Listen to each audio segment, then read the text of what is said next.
Hey. Hi. Wait!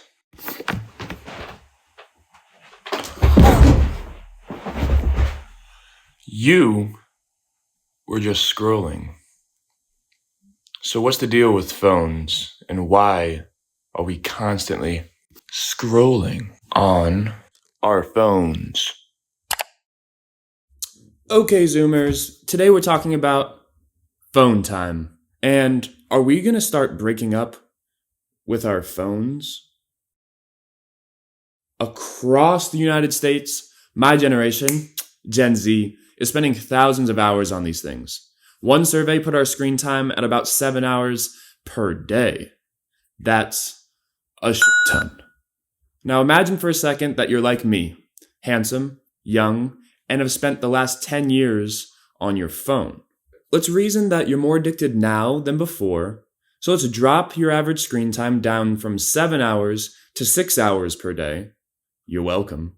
What you've got now is 6 hours times 365 days times 10 years. That comes out to 2 years and 182 days of screen time.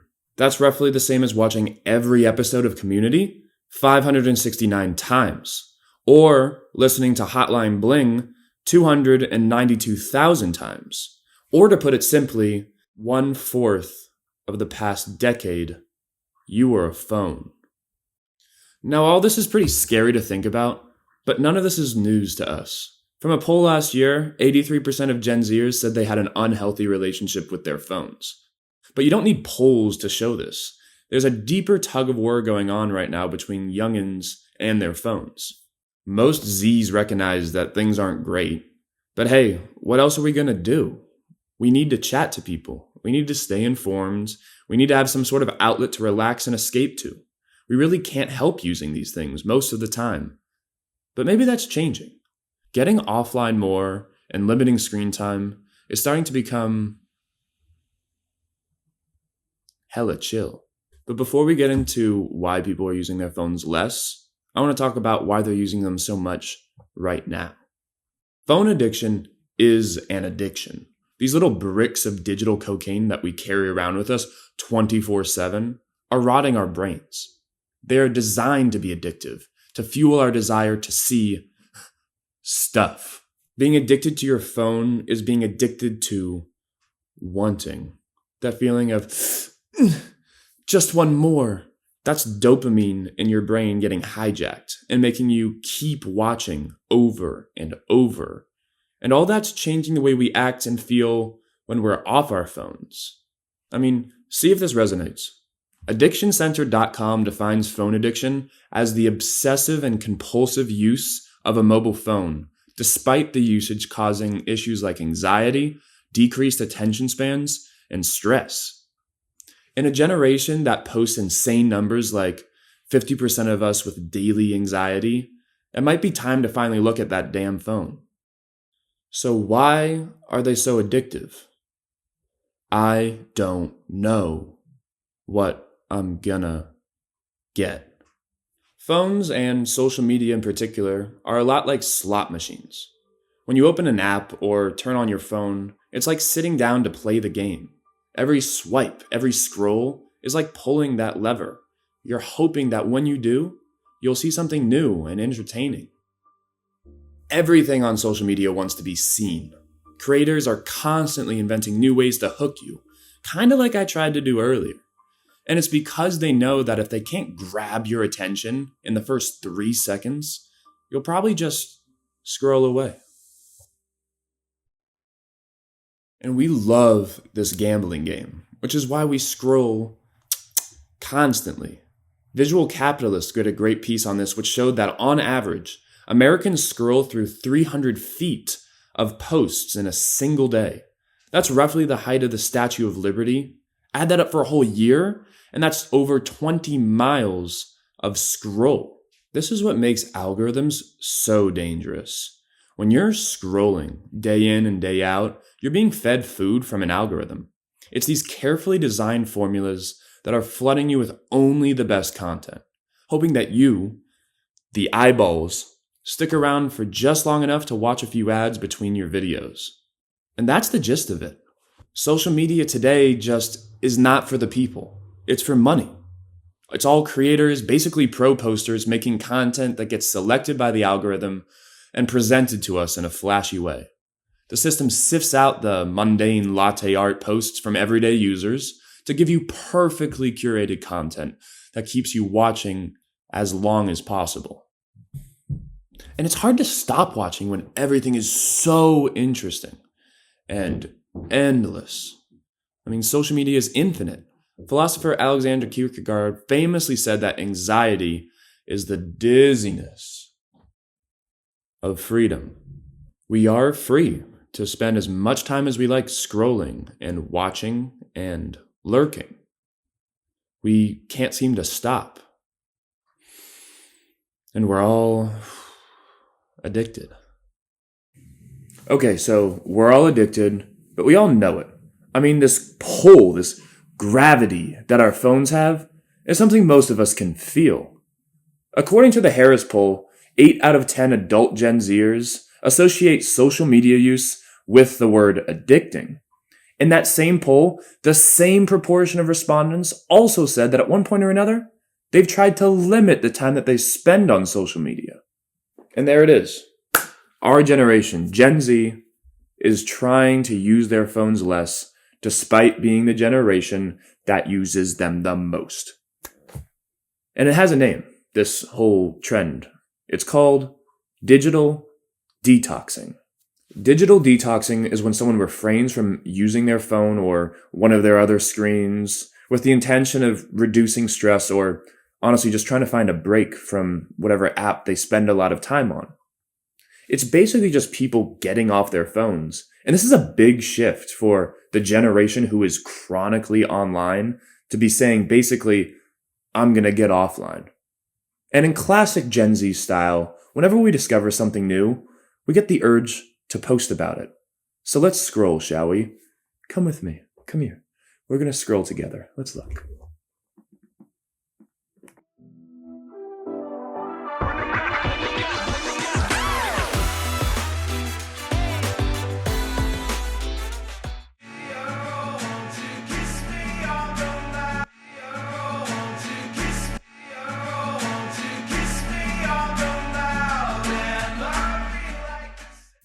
Cool.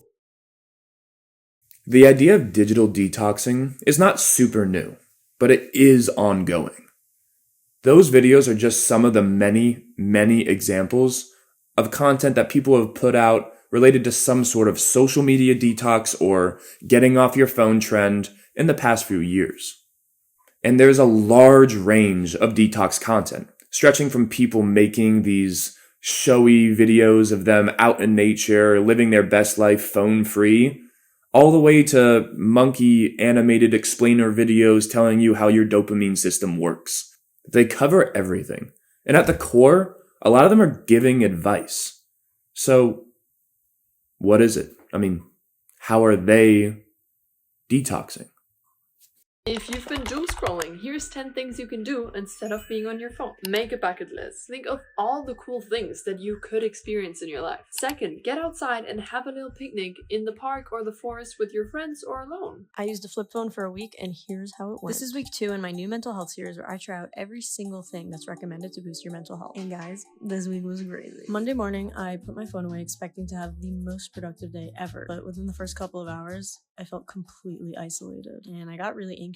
So you already know I had to work out. The day ended up being okay, but going to bed without doing the New York Times Mini was actually brutal. Tuesday was productive, but leaving the house with a flip phone made me feel kind of naked. I also experienced actual boredom for the first time in a while. Most of this digital detox advice comes in the form of these little care packaged tips. Whether it's someone saying that you should designate time offline during your day or turn notifications off of TikTok, or create these phone-free zones where you just don't use your phone inside your home, or even just coming up with other stuff to do during your day so you don't get distracted and start scrolling. I mean, the list goes on and on. There are so many little tips and tricks that people have come up with to help you detox better that there's actually a market for this stuff now. Whether it's one of these paywalled app limiters or a dumb phone, which is basically just a smartphone that doesn't work, Or flip phones. Flip phones had a comeback this year. All of these things just show how much people are willing to do to spend less time on their phones. Well, all these products and tips sound great. I'm sure they could help a lot of people. But for most of us, it would take an insane amount of willpower to develop better phone habits the second after we finish watching a YouTube video, or the second after locking our phone away. It would be awesome to just develop skills instantly like that after watching a YouTube video. That would be so cool. But we can't. It's hard to be your own phone policeman all the time. So what if someone helped you? What if someone made you stop scrolling? In a study from 2023, a group of researchers wanted to see what would happen if they took a bunch of 18 to 26-year-olds and limited their time on social media to just 30 minutes per day. The study was designed by starting with 2 weeks of phone freedom, followed by 2 weeks where social media was limited for 30 minutes per day, and then ended with 2 more weeks of phone freedom. The goal was to see if by the end of the study, users would have reduced their screen times overall. The result was good. Screen times went down by 22 minutes. There was no revolution. In the end, the digital detox seemed to work in the middle while people were detoxing, but at the very end, when everyone had their own phones back, they would just go back and scroll how they used to. But we shouldn't really be surprised. Phone addiction is an addiction, and it takes a lot more than 2 weeks of sobriety to just figure out how to solve your addiction. But there was something that came out of the study, a silver lining almost, that made me feel a little bit more positive. When the experiment ended, the group was surveyed about their experience. After having time away from their phones, or whatever it is they were scrolling on, participants felt that they were more aware of their phone time than before. One participant said that now, after the detox, I am more aware of how much time I am spending on my phone.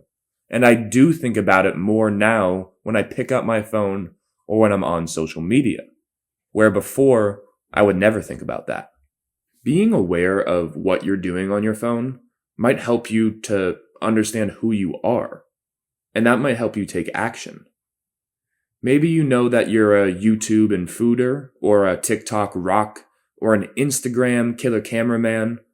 The knowing of what you are might lead you to better steps towards detoxing than just blindly trying tips and tricks and products to help cure your overall phone addiction.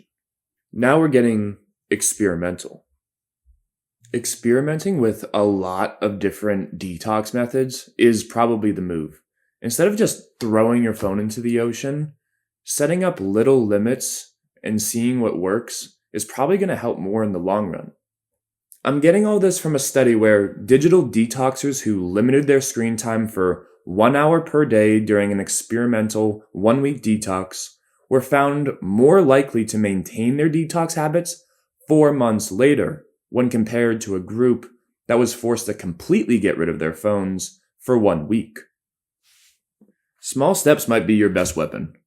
There's a Japanese concept or philosophy almost around this called Jujutsu Kaisen. I'm just kidding. It's not jujutsu. It's just Kaizen. Kaizen is this form of thinking where taking small actions consistently over a period of time can lead you to a great change. Instead of relying on ambition and hoping that you can break free in a single leap from your phone, testing small ways to cut down on screen time could be what actually pushes you towards healthier and longer lasting habits. So is this it? Is this the end of our phones? Probably not. But let's be honest, a good portion of us definitely want to use our phones less. So what happens now? The first thing we'll probably run into is boredom, which is awesome. When we're bored, we are proving that as creatures, the act of living and breathing just isn't enough. We want more.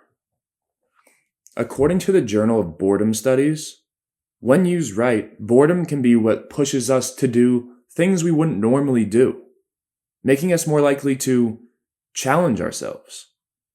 For many scientists, being bored is a marker of human evolution. It's something that pushes us to be more creative, to try new things, and to explore new possibilities. I don't know. I would be pretty excited that if, as a generation, we could just sit and be bored without scrolling on our phone. Because that boredom that makes us just reach for our phone and hopefully find some distraction can also be used to push us to be more creative and more productive and maybe discover something new about ourselves. So if you're out there feeling bored, good job. The whole generation is counting on you. Thanks for watching. I'll see you next time.